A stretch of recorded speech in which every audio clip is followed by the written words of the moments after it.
भाई जो गुरु वचन पे डट गे, कट गे फंद 84 के। गरीब सतगुरु पुरुष कबीर की कोई न चल है गैल। उस कबीर परमेश्वर के बताए रास्ते पर मार्ग पर कहते हैं कोई नहीं चल रहा, सब लोग आधी अधूरी शैतान की साधना कर रहे हैं और बिना पंथ पग धरत हैं गगन मंडल में सैल। गरीब पग से ती दुनिया चले पंछी परो उड़ान, ऊंचा महल कबीर का जहां नहीं जमी आसमान। कहते हैं उस कबीर परमेश्वर के शतलोक में जाने के लिए आप यहां पर पैरों से चल के नहीं जा सकते, आप पैरों से चल के नहीं जा सकते। यानी ये जो आदि अधूरी साधना है ब्रह्मा विष्णु महेश तक की, आप इस साधना को करके कबीर परमात्मा के सतलोक में नहीं जा सकते। वहां तो विहंगम चाल से जाया जाएगा, विहंगम चाल। जिस प्रकार जो पक्षी होता है एक पेड़ से उड़कर दूसरे पेड़ पे बैठ जाता है और जाने का जो है कोई निशान भी नहीं बन पाता, इसी प्रकार उस परमात्मा के सतलोक में जाने के लिए आपको पंछी वाली गति अपनानी पड़ेगी, विहंगम मार्ग को अपनाना पड़ेगा। और वो साधना वो कबीर परमात्मा खुद ही आके देता है। पग से ती दुनिया चले पंछी परों उड़ान, ऊंचा महल कबीर का जहां नहीं जमी आसमान। उस कबीर परमेश्वर के शतलोक में यहां की तरह जमीन और आसमान नहीं है, वो लोक अद्भुत है, निराला है, आप और हमारी कल्पना से बाहर है।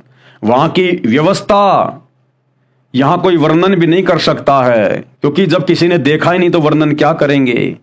उसका आंशिक वर्णन वो कबीर परमात्मा खुद ही बाखबर बनकर जब आता है, सतगुरु बनकर आता है, तब वो करते हैं। असल में तो उसको देखकर ही आइडिया लगाया जाएगा कि वो कितना अकल्पनीय लोक है। गरीब नीम मंडेर ना महल के, नहीं घाट नहीं बाट, ऊंचा तख्त कबीर का कैसे कीजे साठ। कि उस कबीर परमात्मा के सतलोक में बिना नींव के, बिना फाउंडेशन के महल हैं, बिना फाउंडेशन के। और वहां पर यहाँ के किसी विमान से, गाड़ी घोड़ों से नहीं जाया जाता। परमात्मा ने हमें एक सत्संग में बताया कि वहां पर जो महल हैं, जो परमात्मा का दरबार है, सिंहासन है, सतलोक में रहने वाली आत्माओं के जो बड़े बड़े महल हैं, कहते हैं उनकी फाउंडेशन नहीं है, उनकी कोई नींव नहीं भरी गई, वो किसी जमीन पे नहीं टिके हुए, वो परमेश्वर की शक्ति से वो बिना नींव के महल हैं। जिस प्रकार यहां पर आप देखते हैं वैज्ञानिक लोग अंतरिक्ष में सैटेलाइट भेजते हैं, तो सैटेलाइट कैसे टिकी होती है, यानी जहां पर पृथ्वी और चांद का गुरुत्व आकर्षण समाप्त होता है, वहां पर वो स्थान बिल्कुल शून्य हो जाता है। उस जगह पर आप किसी भी चीज को रख दोगे, वो ऐसे की ऐसे रखी रहेगी, ना ऊपर जाएगी ना नीचे जाएगी। तो वो गुरुत्व आकर्षण भी किसने पैदा किया? ये चांद सूरज किसने बनाए? किसकी शक्ति से बने? कबीर अल्लाह की शक्ति से। तो वो गुरुत्व आकर्षण भी इस कबीर परमात्मा ने ही बनाया। और जब इस कबीर परमेश्वर के द्वारा बनाई गई उस गुरुत्व आकर्षण वाली जगह पर किसी भी वस्तु को स्थिर रहने के लिए सहारे की जरूरत नहीं है, हवा में यूं की यूं टिकी रहेगी, चाहे कोई कितना ही वजनदार क्यों ना हो। तो फिर भला परमेश्वर के सतलोक में, उसकी ओरिजिनल जन्नत में, क्या वहां के मकानों को टिकने के लिए फाउंडेशन की जरूरत पड़ेगी? इसलिए उनको बिना नींव के गांव कहा है, नगर बिना नींव के, बिना फाउंडेशन के। जैसे यहाँ तो हम कोई मकान बनाएंगे, पहले उसकी नींव भरेंगे, फिर ऊपर हम उसका मकान बनाएंगे। वहां बिना नींव के गांव है, परमेश्वर की वचन शक्ति से वहां सब कुछ स्थिर है। गरीब नीम मंडेर ना महल के, नहीं घाट नहीं बाट, ऊंचा तख्त कबीर का कैसे कीजे साठ। यानी उसको कैसे प्राप्त करोगे, उस कबीर परमेश्वर के तख्त को, उसके लोक को।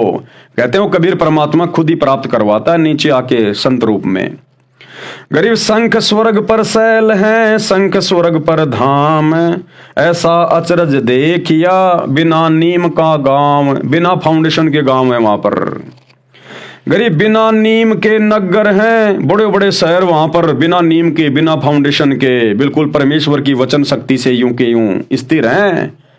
जैसे सूरज है, चांद है, ये किस पे टिके हुए हैं? जबकि इनमें कितना वजन है। ये पृथ्वी, ये किस पे टिकी हुई है? तो ये परमेश्वर की वचन शक्ति से टिकी हुई है, स्थिर है ये, इनको किसी सहारे की जरूरत नहीं। इसी प्रकार उस कबीर परमेश्वर के सतलोक में उनकी वचन शक्ति से बड़े बड़े नगर, गांव, शहर, महल सब कुछ इसी प्रकार से टिके हुए हैं। गरीब बिना नीम के नगर में बसते पुरुष कबीर, शिव ब्रह्मादिक थकत हैं, कौन डरे जहां धीर। तुम्हारे ब्रह्मा विष्णु महेश भी थक गए, लेकिन वो भी वहां तक नहीं जा पाए, उनकी समाधि भी वहां तक नहीं जा पाई। क्यों? क्योंकि जो भक्ति ये कर रहे हैं 21 ब्रह्मांड में, चाहे हिंदू हो, मुसलमान हो, ब्रह्मा विष्णु महेश हो, देवी देवता हो, उस आदि अधूरी शैतान की भक्ति से सतलोक प्राप्त नहीं किया जा सकता। इसलिए ब्रह्मा विष्णु महेश भी थक गए, लेकिन उस परमेश्वर के लोक तक नहीं पहुंच पाए।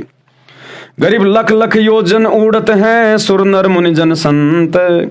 लाख लाख योजन तक ये सूर्य यानी देवता, नर यानी ये मुनिजन, साधु संत महात्मा ऋषि, कहते हैं ये समाधि लगा के लाख लाख योजन तक ऊपर चले जाते हैं, लेकिन परमेश्वर के सतलोक में फिर भी नहीं जा पाए, क्योंकि इनकी जो समाधि है वो केवल इसी स्तर की है, ये उससे आगे नहीं जा सकते। जिस प्रकार आप जी पैदल जा रहे हैं, ट्रेन में जा रहे हैं, बस में जा रहे हैं, आप समुद्र तक पहुंच गए, अब समुद्र से आगे भाई आपकी ट्रेन नहीं जाएगी, समुद्र को पार वो ट्रेन नहीं करेगी, वो बस नहीं करेगी, आप पैदल पार नहीं कर सकते। उस समुद्र को पार करने के लिए तो फिर हवाई जहाज चाहिए, विमान। तो उस कबीर परमेश्वर के सतलोक में जाने के लिए हमारे को कबीर परमेश्वर का शब्द स्वरूपी विमान चाहिए, उसकी सच्ची इबादत चाहिए, तब हम उसके विमान में बैठ के जा सकते हैं। अन्यथा जितने भी साधु संत महात्मा हैं ये एडी से चोटी का जोर लगा चुके हैं, त्रिकुटी से ऊपर इनकी समाधि नहीं जाती, वहां जाके फिर ये फैल हो जाते हैं। तो कहते हैं लख लख योजन उड़त हैं, एक एक लाख योजन तक इनकी समाधि चली जाती है, साधु संत महात्माओं की, देवताओं की।